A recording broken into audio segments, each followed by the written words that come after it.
స్వస్థపరిచాడు. నిన్ను స్వస్థపరిచే యెహోవా నేనే అని ప్రభు చెప్పాడు. ఆమేన్. ఎవరండి మనల్ని స్వస్థపరిచేది? చెప్పాలి, ఎవరండి మనల్ని స్వస్థపరిచేది? హల్లెలూయా.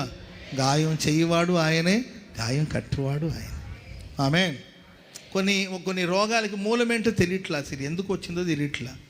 మనుషులకు వస్తున్నాయి, కోళ్ళకు వస్తున్నాయి, కుక్కలకు వస్తున్నాయి, అసలు ఎందుకు వస్తున్నాయి కొన్ని వ్యాధులకు అర్థమే తెలియట్లేదు. కరోనా వైరస్కి ఏంటంటే మూలం ఏంటో తెలుసుకున్న లోపల చాలామంది చనిపోయారు. కొన్ని వ్యాధులకి మూలం ఏంటో తెలీదు, మనకి ఏ సమస్య అర్థం కాదు. కాళ్ళు ఎందుకు వాస్తుందో తెలియదు, మొహం ఎందుకు వాస్తుందో తెలీదు, కళ్ళు ఎందుకు పచ్చగా అయిపోతుందో తెలియట్లేదు. వైద్యులకి అర్థం కావట్లేదండి కొన్ని వ్యాధులు. కొన్ని అయితే వాళ్ళు దాని గురించి అధ్యయనం చేశారు కాబట్టి ఏదో చెప్పగా, కొన్ని వ్యాధులకి డాక్టర్లకి అర్థం కావట్లా.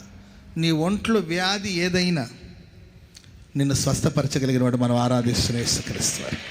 ఆమేన్ చెప్పండి గట్టిగా. హల్లెలూయా.